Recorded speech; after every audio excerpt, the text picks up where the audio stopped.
The nation pausing today to remember the lives lost in the September 11th terror attacks. Nearly 3,000 Americans were killed 16 years ago today when terrorists hijacked several planes, crashing them into buildings. Memorial services were held at the site of the former World Trade Center, as well as at the Pentagon, where President Trump took part in a wreath-laying ceremony. He also observed a moment of silence at the White House to honor the victims. And in Shanksville, Pennsylvania, Vice President Mike Pence paused to remember the heroes on United Flight 93.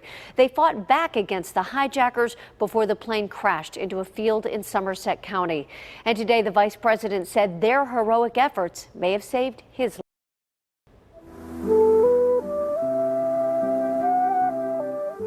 On a crisp morning in the fields of Shanksville, families of those who died on board Flight 93 gathered 16 years later to honor their loved ones, their names read one by one.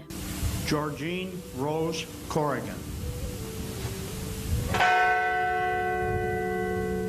Dignitaries, including Vice President Mike Pence, Governor Tom Wolf, Secretary of the Interior Ryan Zinke, and the President of the families of Flight 93, Gordy Felt, spoke of the heroism of those 40 men and women who sacrificed their lives to save others. While they lost their lives, they won the battle, and for that we are forever in their debt.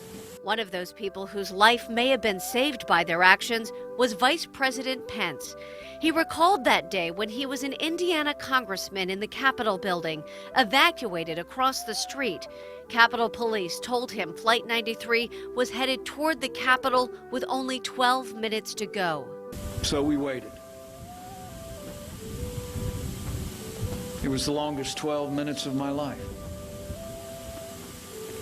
But it turned to 13 minutes, then 14. And then we were informed that the plane had gone down in a field in Pennsylvania. 1 year after the crash, Pence remembered taking his wife and 3 young children to Shanksville, then just a makeshift memorial. Now he returns grateful to the families of those who died that he is alive and able to serve our country. Among the many lives that were saved by their selfless courage, they might well have saved my own life that day, 16 years ago. A remembrance and gratitude at the hallowed ground where those 40 heroes gave their lives.